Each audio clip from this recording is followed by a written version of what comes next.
Have you ever wished that you could hit a speed up like the pros at the kitchen line? Well, now you can. Today we were talking about 4 common mistakes for speed ups. We're going to show you what not to do, but then we're going to show you the correct way as well. Out of these 4 what not to do tips, let us know which one's your favorite in the comment section below. My name's Elisha. I'm Justin. Let's get into it. All right, so one common mistake that we see with speed ups is that people are way too predictable. They do the same thing over and over. And so Elisha will hit me a ball, I get this easy sitting shot here, and I just speed it up. And I do that over and over. I sometimes get stuck in wanting to hit that same shot. Now, what we want to do instead, and I continually have to remind myself, is mix it up. It's so key to not do the same thing over and over. And so with your attacks, with your speed ups, sometimes I want to reach out and I want to take these out of the air. Because that's going to keep them guessing. They're going to think, hey, that's a ball that's a little more risky. If you hit me a ball right here, Elisha, that's a little bit riskier. And so if it's riskier, it's tougher to make. It's not as predictable. Same thing if I get a drop, or if I get a dink right here, instead of speeding it up hard every time, I'm going to sometimes take it and I'm going to roll it over to the corner. Or, hey, I even might hit a lob in between my 2 opponents.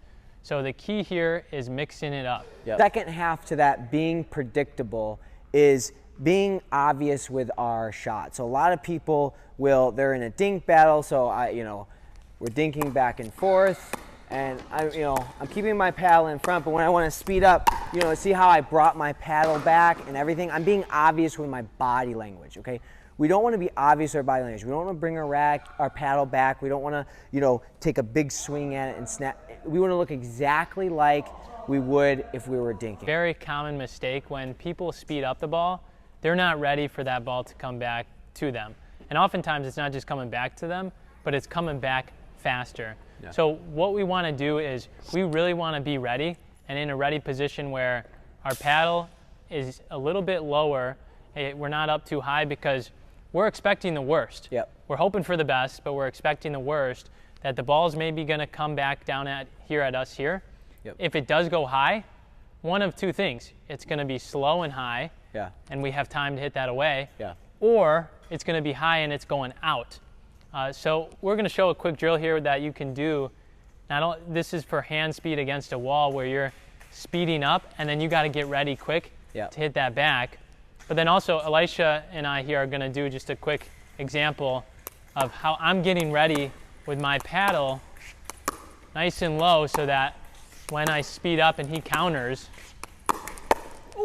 so it didn't come back, but notice there, I'm in this ready position down here. And it's out, my paddle's out in front. One more here. Nice. So that was a great example there where he blocked that and it went right down at my feet. Because I'm out in front and my paddle's a little lower, I can get that back. Just a little bit of icing on the top of great tip from Justin is when he is speeding up that ball, if I'm getting an outside shot for defense of his speed up, he's looking for the return to be on the outside, right? And if I get an inside shot, he's looking for the return to be on the inside, because it's hard for me to get out in front and get it early. So it's most likely going to be late and down the line from the side that I hit. So just an example right here, he's going to speed it up and it's going to be right there. So this is a high level anticipation that you can kind of take into with your next rec play or tournament play. All right, so the third mistake Justin and I see when it comes to speeding up the ball is people don't pick a target, right? So a lot of times they just decide, oh, I'm going to speed up, but they're like, oh, I'm just worried about executing it and getting over the net versus actually picking a target on the other side. An easy target to pick is the person themselves, and not only the person, but a spot on them, right? So a target that Justin and I like to pick is the dominant arm, the shoulder or the armpit area, right? This is a hard spot to defend in a speed up, so make sure you're targeting that area. If you're not aiming for that area, you can also pick the sternum. You just pick a spot and make sure you have a target in mind when you are hitting that speed up so that you're more focused about where you're hitting it. All right, so for our fourth and final tip, before we get into it, be sure to smash that like button because it does really help us out.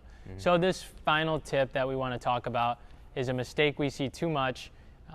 People get out of position, their partners are out of position, and they're trying to attack at a time they really shouldn't be speeding up, shouldn't be attacking. So what we want to do instead, we want to make sure that we're in a position to attack and we're ready for basically what's going to happen after our attack. We want to make sure our partner is also in a position to be on the offensive as well.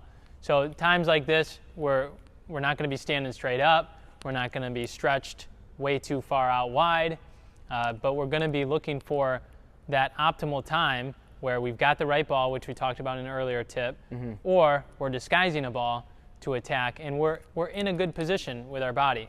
Are you in pursuit for the best paddle? Get engaged with Engage. See the description for 20% discount.